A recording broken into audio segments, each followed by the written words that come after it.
नमस्कार दोस्तों, आज के इस वीडियो में हम भगवद गीता के अध्याय 8 श्लोक 11 के बारे में चर्चा करेंगे।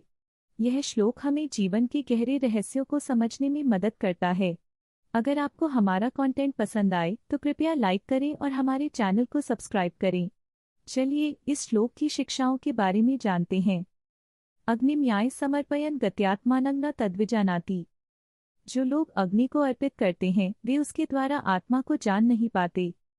भगवद गीता के इस श्लोक में भगवान श्री कृष्ण ने बताया है कि जब व्यक्ति अपने जीवन में किसी भी प्रकार की आत्मिक साधना करता है तो उसे अग्नि के माध्यम से स्वयं को अर्पित करना होता है।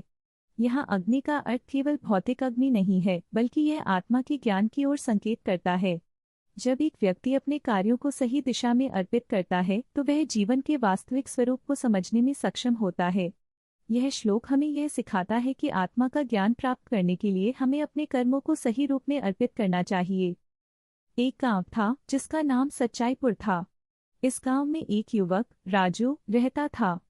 राजू बहुत मेहनती और ईमानदार था, लेकिन उसके मन में एक चिंता थी।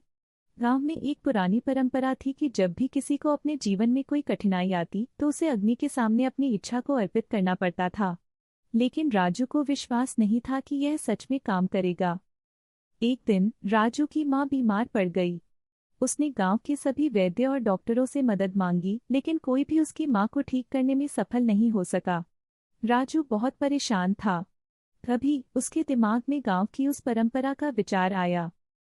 राजू ने सोचा, क्या मुझे अग्नि के सामने अपनी इच्छा को अर्पित करना चाहिए?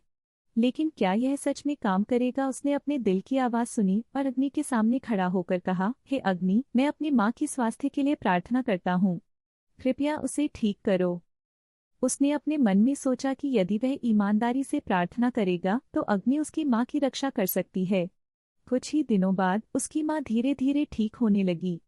राजू ने यह महसूस किया कि अग्नि के सामने अर्पित की गई उसकी सच्ची भावना ने उसे और उसकी माँ को एक नई दिशा दी।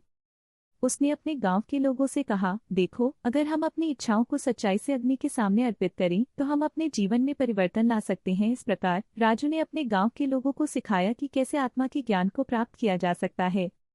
इस कहानी से हमें यह सीख मिलती है कि जब हम अपने कर्मों को सच्चाई से अर्पित करते हैं तो हमें जीवन में सच्चाई और ज्ञान का अनुभव होता है। अगर आपको यह कहानी पसंद आई तो कृपया लाइक करें और हमारे चैनल को सब्सक्राइब करें। हम आपके लिए और भी रोचक कहानियाँ लाते रहेंगे।